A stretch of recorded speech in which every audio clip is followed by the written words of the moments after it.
Hello दोस्तों, स्वागत है आपका प्रियंका लर्निंग क्लासेस में। 67वीं बीपीएससी सचिवालय सहायक अन्य सभी एग्जाम को ध्यान में रखते हुए प्रतियोगिता दर्पण का स्मरणीय तथ्य करवाया जा रहा है, जो कि मई 2022 का है, ताकि आपका रिवीजन हो सके। तो चलिए हम लोग देखते हैं राष्ट्रीय अंतर्राष्ट्रीय तथ्य।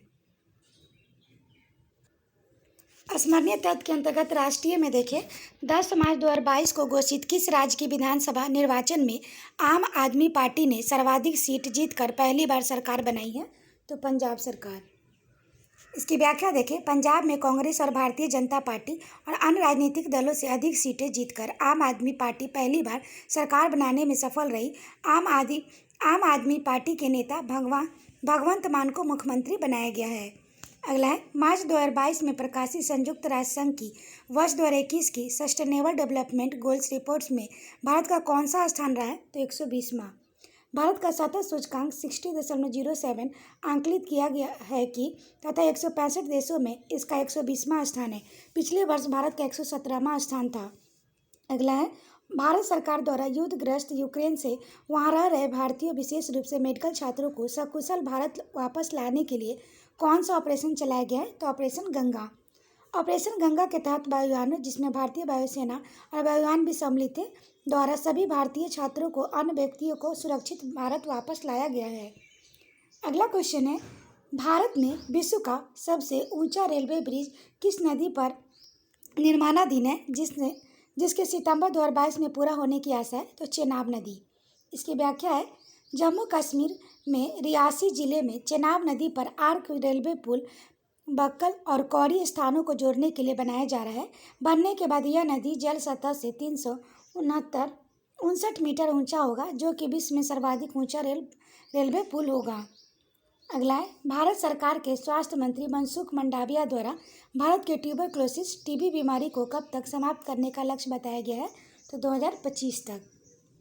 इसकी व्याख्या हम लोग देखें, विश्व टीबी दिवस पर इंडिया टीबी रिपोर्ट 2022 जारी करते हुए स्वास्थ्य मंत्री 2025 तक भारत के टीबी समाप्त करने का लक्ष्य पूरा करने का संकल्प लिया। अगला क्वेश्चन है, भारत के राष्ट्रपति श्री रामनाथ कोविंद ने किस सर्वाधिक आयु 125 वर्ष के योग गुरु को पद्मश्री से सम्मानित किया है? तो स्वामी शिवानंद। इसकी व्याख्या है, 8 अगस्त 1896 में अविभाजित भारत में सिलहट जिले के वर्तमान में बांग्लादेश में है जन्मे स्वामी शिवानंद को उनके गुरु ओमकारानंद गोस्वामी ने शिक्षित किया। वह देश विदेश में प्रारंभ से ही योग की शिक्षा दे रहे हैं तथा गरीब व बीमार लोगों की सहायता कर रहे हैं। अगला क्वेश्चन है, भारत सरकार ने किस प्रशासनिक अधिकारी को भारतीय बीमा नियामन और व्यायाम विकास प्राधिकरण IRDA का चेयरमैन मार्च 2022 में नियुक्त किया गया है? देवाशीष पांडा। इसकी व्याख्या है, भारत सरकार के वित्त मंत्रालय के पूर्व वित्तीय सेवा विभाग सचिव देवाशीष पांडा को इरीडा के चेयरमैन 3 वर्ष के कार्यकाल के लिए नियुक्त किया गया है। अगला क्वेश्चन है, मार्च 2022 में जारी वर्ल्ड हैप्पीनेस रिपोर्ट में भारत का 146वां राष्ट्रों में कौन सा स्थान है? तो 136वां स्थान है। इसकी व्याख्या देखिए, संयुक्त राष्ट्र सस्टेनेबल डेवलपमेंट सॉल्यूशन द्वारा जारी हैप्पीनेस रिपोर्ट 2022 में भारत का स्थान तालिका में 136वां है। केवल 10 राष्ट्र जाम्बिया, मलावी, तंजानिया, अफगानिस्तान आदि इसके नीचे है। पाकिस्तान का 121वां, बांग्लादेश का 94वां, नेपाल 84, श्रीलंका का 127वां स्थान है। अगला है, भारत के किस विकलांग धावक खिलाड़ी ने दुबई में आयोजित 2022 के world para athletics grand prix में भारत के लिए पहला स्वर्ण पदक जीता है? तो प्रणव प्रशांत देसाई। इसकी व्याख्या है, धावक प्रणव प्रशांत देसाई ने 200 मीटर T64 प्रतियोगिता में प्रथम स्थान प्राप्त कर स्वर्ण पदक 23 मार्च 2022 को जीता। भारत में सोमेश्वर राव समुद्री ने लंबी कूद और मोहित ने जेवलिन में स्वर्ण पदक जीता। अगला क्वेश्चन है, भारत की पुरुष ट्रैप शूटिंग टीम ने मार्च 2022 में शॉटगन वर्ल्ड कप में कौन सा पदक जीता है? तो रजत पदक। निकोसिया साइप्रस में आयोजित शॉटगन वर्ल्ड कप पृथ्वीराज टोंडाइन, विजय कपूर और जोरावर सिंह संधू ने ट्रैप टीम ने रजत पदक जीता। कुवैत की टीम को स्वर्ण पदक हुआ। अगला क्वेश्चन है, भारत के किस राज्य में पहली बार कार्बन न्यूट्रल फार्मिंग करने के लिए 2022-23 के बजट में धन आवंटित किया गया? तो केरल। इसकी व्याख्या है, केरल भारत का एक ऐसा पहला राज्य है जो अपने यहाँ चयनित स्थानों पर पर्यावरण अनुकूल कार्बन न्यूट्रल फार्मिंग करने जा रहा है तथा 2022-23 के बजट में के लिए 6 करोड़ का प्रावधान किया गया है। अगला क्वेश्चन है, भारत के किस पूर्व भारतीय खिलाड़ी को मालदीव में स्पोर्ट्स आइकन के मार्च 2022 से सम्मानित किया गया? सुरेश रैना। इसकी व्याख्या है, सुरेश रैना को 17 मार्च 2022 को मालदीव में एक समारोह में वहां के स्पोर्ट्स आइकन अवार्ड्स के लिए सम्मानित किया गया। सुरेश रैना 2005 से 2018 तक अंतर्राष्ट्रीय क्रिकेट में खेलते रहे हैं। अगला क्वेश्चन है, किस भारतीय तटरक्षक पेट्रोलिंग जहाज को 16 मार्च 2022 को कमीशन किया गया? आईसीजीएस सक्षम गोवा शिपयार्ड लिमिटेड द्वारा निर्मित ऑफशोर पेट्रोल वेसल सक्षम अपनी श्रेणी में 5वां है। यह जहाज कोची में रहेगा। अगला है, भारत की महिला टीम ने पहली बार किस खेल में मार्च 2022 में कांस्य पदक जीता? विश्व पैदल चाल चैंपियनशिप। भारत की सुनीता प्रजापति, भावना जाट और रवीना की महिला टीम ने मस्कट, ओमान में विश्व पैदल चाल चैंपियनशिप में कांस्य पदक जीता। भारत की महिलाओं का इस प्रतियोगिता में अब तक का यह पहला पदक है। अगला है, संगीत नाटक अकादमी द्वारा वर्ल्ड कठपुतली दिवस 21 मार्च 2022 को कौन सा उत्सव भारत के 5 शहरों में मनाया गया? तो पुतुल उत्सव। इसकी व्याख्या देखें, भारत के 5 बड़े शहरों में दिल्ली, वाराणसी, हैदराबाद तेलंगाना, अंगुल उड़ीसा और अगरतला त्रिपुरा में संगीत नाट्य अकादमी द्वारा 21 से 23 मार्च तक पुतुल उत्सव मनाया गया। अगला टॉपिक हम लोग देखते हैं अंतर्राष्ट्रीय, जिसमें पहला है, मार्च 2022 में घोषित 75वें बाफ्टा अवार्ड में किस फिल्म को सर्वश्रेष्ठ फिल्म और उसके निर्देशक को सर्वश्रेष्ठ निर्देशक का पुरस्कार मिला है? The power of dog. इसकी व्याख्या है, the power of dog film को सर्वश्रेष्ठ फिल्म और इसी फिल्म के निर्देशक जेन कैम्पियन को सर्वश्रेष्ठ निर्देशक बाफ्टा का पुरस्कार मिला। अगला है, मध्य एशिया का वह पहला राष्ट्र कौन सा है जिसने तालिबान सरकार के राजदूत को अपने यहाँ मार्च 2022 में मान्यता दी? तुर्कमेनिस्तान।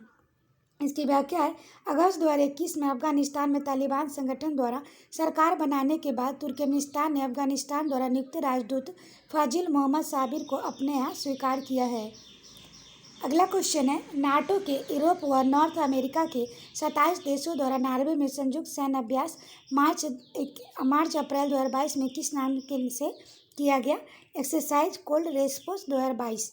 इसकी व्याख्या है, विभिन्न राष्ट्रों के लगभग 30,000 सैनिक ने नॉर्वे के अति ठंडे क्षेत्र में संयुक्त सैन्य अभ्यास कोल्ड रेस्पॉन्स 2022 संपन्न किया। अगला है, 16 मई 2022 को पिट्रिको में आयोजित मिस वर्ल्ड 2021 कौन सा विजेता रहा? कैरोलिना बिलावास्का। इसकी व्याख्या है, पोलैंड की कैरोलिना बिलावास्का मिस वर्ल्ड 2021 चुनी गई तथा अमेरिका की श्री साइनी प्रथम रनर अप और कोटे डी आइवरी और ओलिविया यासे द्वितीय रनर अप रही। कोरोना पेंडेमिक के कारण 2021 की प्रतियोगिता 16 मार्च 2022 को आयोजित हुई। अगला है, उत्तर कोरिया द्वारा अब तक के सबसे बड़ी किस अंतर महाद्वीपीय बैलिस्टिक मिसाइल ICBM का परीक्षण 24 मार्च 2022 को किया गया? हॉसोंग 17। इसकी व्याख्या देखें, उत्तर कोरिया लगातार एक के बाद एक मिसाइल का परीक्षण कर रहा है। हॉसोंग 17 मिसाइल 5500 से 16,000 किलोमीटर के क्षेत्र में एक से अधिक परमाणु हथियार ले जाने मारक क्षमता वाली है। विशेषज्ञ इसे मास्टर मिसाइल भी कहते हैं। अगला है, संयुक्त राष्ट्र के अलाभकारी सस्टेनेबल डेवलपमेंट सॉल्यूशन नेटवर्क द्वारा वर्ल्ड हैप्पीनेस रिपोर्ट 2022 मार्च में प्रकाशित की गई है, जिसमें लगातार 5वें वर्ष में कौन सा राष्ट्र सर्वाधिक प्रसन्न राष्ट्र रहा है? फिनलैंड। इसकी व्याख्या देखिए, 140 से अधिक राष्ट्रों में फिनलैंड हैप्पीनेस तालिका शिखर पर है। इसके बाद डेनमार्क, आइसलैंड, स्विट्जरलैंड, नीदरलैंड, नीचे स्थानों पर अफगानिस्तान, लेबनान, जिम्बाब्वे, रवांडा और बोत्सवाना आदि है। अगला, यूक्रेन में रूसी आक्रमण के चलते भारत ने यूक्रेन में स्थित अपने दूतावास को मार्च 2022 में कहाँ स्थानांतरित किया है? पोलैंड। यूक्रेन की राजधानी कीव पर रूस के तेज होते आक्रमण के कारण दूतावास कर्मियों की सुरक्षा को ध्यान में रखते हुए दूतावास को अस्थायी रूप में पोलैंड स्थानांतरित कर दिया गया है। अगला, विश्व की कौन सी एयरलाइन सोलर एविएशन ईंधन प्रयोग करने वाली पहली एयरलाइंस होगी? Swiss international airlines. इसकी व्याख्या है, स्विस इंटरनेशनल एयरलाइंस सिंथेटिक ईंधन बनाने वाली कंपनी सिनहेलियन के द्वारा निर्मित कार्बन न्यूट्रल सोलर केरोसिन का प्रयोग करेगी। सिनहेलियन सोलर ईंधन बनाने की फैक्ट्री इसी वर्ष जर्मनी में प्रारंभ करने जा रही है। 2023 में यह उत्पादन प्रारंभ कर देगी।